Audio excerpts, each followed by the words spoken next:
Hey there, funnel builders. How are you doing? Mike here from Sell Your Service. This is a completely off the wall video. If you are watching live, hello, put your name in the comments. If you're watching the replay, put the word replay in either on YouTube or on Facebook.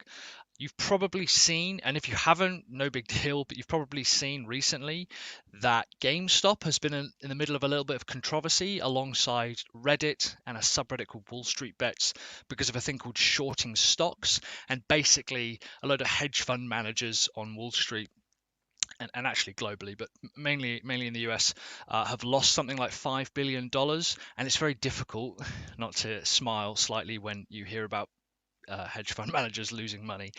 It's actually a lot more people than just hedge fund managers. It's probably going to affect pensions and stuff. It's about $5 billion. And I basically really wanted to quickly explain how someone can make money from selling stocks that go down. The reason that there's this controversy is because typically there's a thing called shorting, and hedge fund managers make money with this thing called shorting stocks, right? They make money with it. Reddit, partly Reddit, partly other sources, but mainly Reddit and Wall Street Bets, kind of manipulated the stock market a little bit to where hedge fund managers lost a load of money on shorting. Now, shorting is one of the methods that you can make money from the stock market, but it means making money when the stock price goes down, which seems counterintuitive. So typically, in a really standard scenario, you have your friend, you have you, and you have the buyer. Now, most people understand the stock market to be your friend has a load of stocks, and in this case, we're going to use rare coins, right? That's how I've learned this. We're going to use the example of rare coins, right? And you say, I think those rare coins in total, let's say there's 5 of them, are worth 5 grand. And you say, I want to buy one of those rare coins from you, and I will give you the money. So you pay £1,000. They lose a stock, a rare coin, whatever. You have the coin. And then as the price of those goes up, eventually, you think, well, these are now worth £1,200. And I know a buyer who will buy that rare coin for £1,200. You lose that. They give you 1,200 quid. Sorry, I've gone the wrong way around. They get the coin. They give you 1,200 quid, right? So you're now £200 profit, okay? Because you spent £1,000 on buying one rare coin. You've now got 200 quid from basically buying someone else's stuff, okay? Hey guys, how you doing? That's a pretty typical example of how people make money on the stock market. I think most of us understand that. You put money away, overall, the value of that stock goes up. So how the hell can someone make money if the stock goes down? This is why shorting is not considered a beginning investment strategy. It is also basically gambling. It's 100% gambling. Anyone who says otherwise doesn't understand it, because you are basically placing a bet that the stock price will go down. This is how they're doing it. I'm going to imagine that you are the hedge fund manager, okay? You've got a friend who is the company, and you've got a buyer, right? Your friend has these rare coins, just like before, and you say that they are worth £5,000. You say to your friend, can I borrow your coins for a little bit? I won't give you any money, but in the future, I will give you some money, but I just want to borrow the coins. And in some cases, you just say, can I just borrow the coins? Because you're a good mate, right? So they lose all the coins, right? They're in your possession. As far as they're concerned, they're yours. And you have these rare coins. They know that it is worth 5 grand, but no money has changed hands yet. You find a buyer and you say to the buyer, I want to sell you these rare coins for 5 grand. So the coins go to the buyer. The buyer gives you £5,000.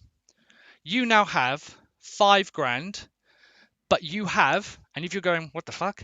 You have sold your friends' coins that you've borrowed. This is why this is so dangerous, and this is why people have a little bit of Schadenfreude, because essentially hedge fund managers have done this with $5 billion, and it happens all the time. And frankly, in the grand scheme of things, $5 billion is not not that much money. But anyway, they got 5 grand.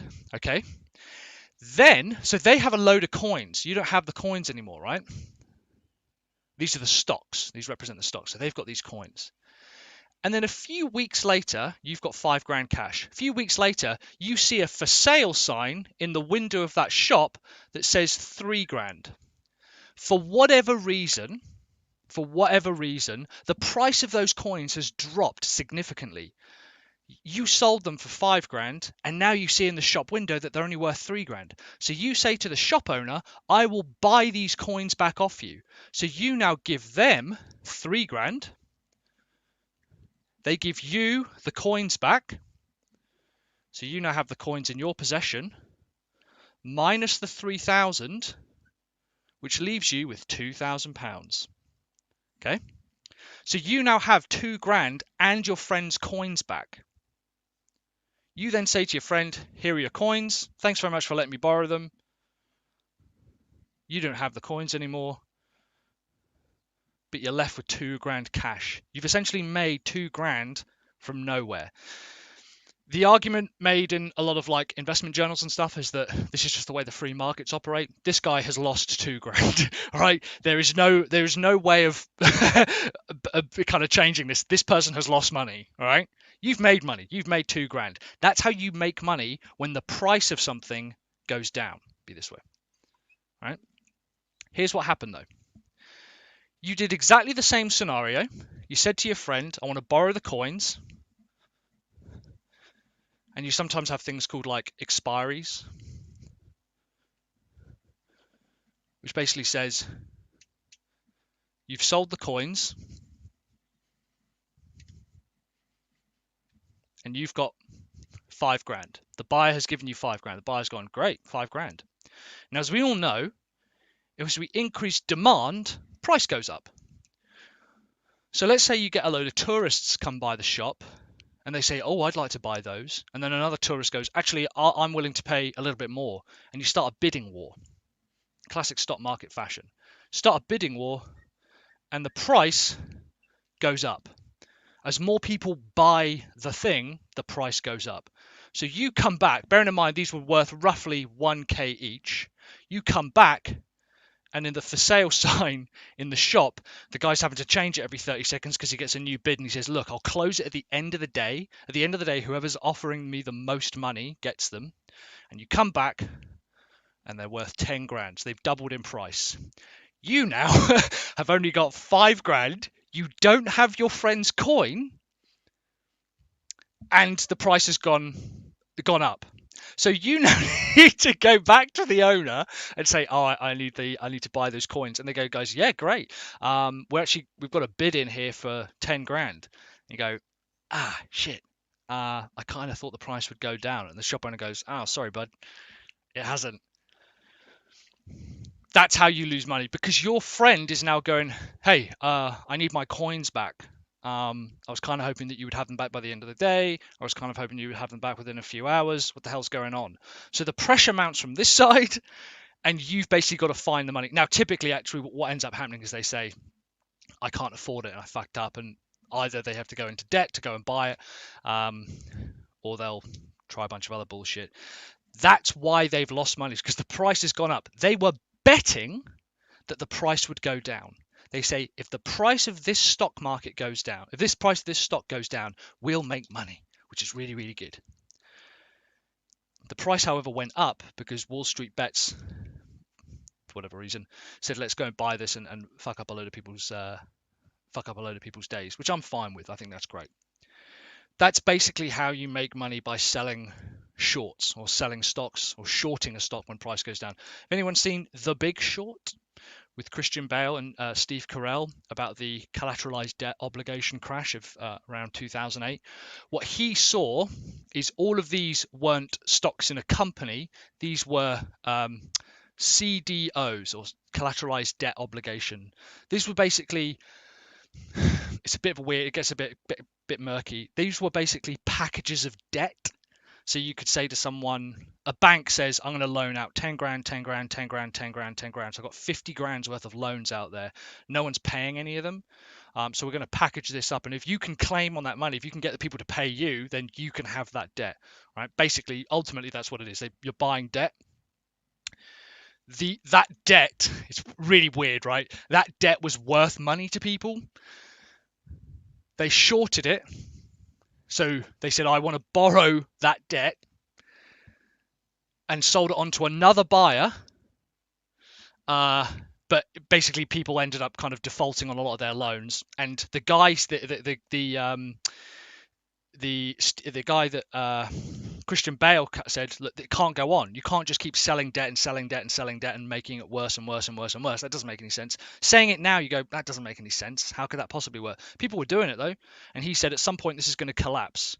At which point the price of this debt will plummet. No one will want debt anymore. Imagine that. No one wants to buy debt anymore. The price plummeted and he made billions overnight. Billions. So that's how you make money. That's all you have to think about. Debt is still a product, right? You sell debt, you buy debt. It's still a product. So there we go. If you've got any questions, I'll be happy to ask. Bearing in mind, I am a rank amateur at this stuff. I am absolutely not a financial advisor or anything. This is just how I learned how people make money, and why you could be a little bit happy that some people on Wall Street slept a little bit uneasy last night. What about the coin owner? They not get a split of the cash? Not necessarily, James. No, not necessarily. Sometimes they do, sometimes they don't. Bearing in mind, 90% of the time, we are talking about companies with huge, vast levels of stock, and that stock will be in places where, like, different asset management companies will say to them, we can do like stuff with your stock if you'll give it to us. So in that case, it's not even your friend, it's your friend's friend. So if you have your friend here, and this is your friend's friend here, or sorry, no, the wrong way around. That's your mate. This is your friend's friend. It's actually their coins, and they've borrowed it. They said, can you look after these for me? And you found your mate and said, oh, you're just looking after that for somebody else?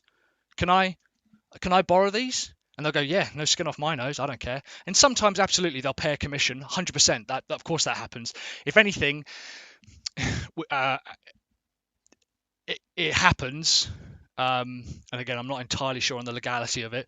A company will say, can you short our stock for us? And they'll sort of go around. Typically, that's considered illegal in a lot of different places. But very basically, that's how people make money, by shorting stocks. If you've got any questions, I'd be happy to answer them as much as I can. Put them in the comments down below. I hope that people have finally understood that shorting stocks, not that complicated, but it absolutely is gambling. It absolutely is taking a bet. And if you fuck that up, that's 100% on you. And personally, I feel absolutely fine with that. So in the meantime, guys, thanks very much for watching. Hope you're having a good rest of your day. Have courage, commit, and take action.